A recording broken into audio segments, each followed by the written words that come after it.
Fanatisme itu meluas karena kita nggak mau bongkar detail itu.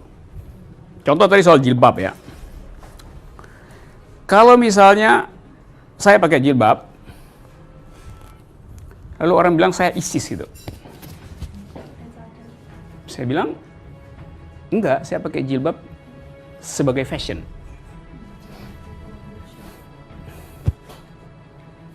Jadi jilbab sebagai fashion itu. Bisa nggak? Bisa. Karena dia pilih sebagai fashion. Tapi pada tahap berikut, dia pakai jilbab sambil memberitahu bahwa ini adalah simbol bahwa saya seorang muslim. Oke? Supaya orang berinteraksi ke dia dengan asumsi itu bahwa saya muslim pakai jilbab. Oke, nggak ada soal. Bisa yang ketiga lebih dalam lagi, dia bilang saya pakai jilbab sebagai seorang muslim bukan sekedar fashion. Dan bila Anda muslim tidak pakai jilbab, maka Anda musuh saya.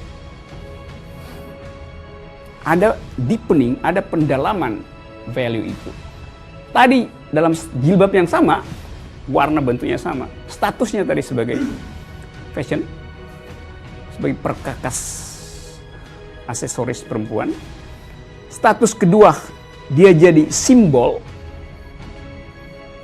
dari satu nilai, dalam hal ini adalah Islam.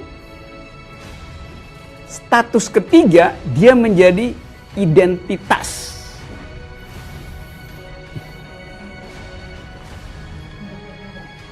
Menjadi pembeda sekaligus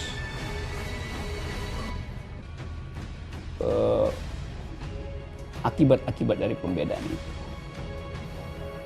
Tiga-tiganya berhak dilakukan. Sebagai fashion, oke, dia berhak. Sebagai simbol berhak. Sebagai pembeda berhak. Tapi bila pada tingkat ketiga itu menghasilkan tertutupnya percakapan warga negara, maka di situ ada problem tentang pluralisme. Karena kalau saya pakai jilbab, saya akan bilang saya bukan teman Anda yang tidak pakai. Pada tahap itu bekerja politik identitas. Pada tahap kedua tadi, simbol, bekerja politik rekognisi, politics of recognition. Saya ingin direkognisi sebagai muslim. Oke. Pada tahap ketiga, bekerja sebagai politik identitas. Saya terangkan ini bukan dalam rangka agama, tapi dalam rangka hermeneutics kehidupan bernegara. Sama halnya dengan seorang Kristen mungkin pakai kalung salib dengan motif yang sama. Jadi kehidupan kita bernegara berlapis-lapis elemen value-nya.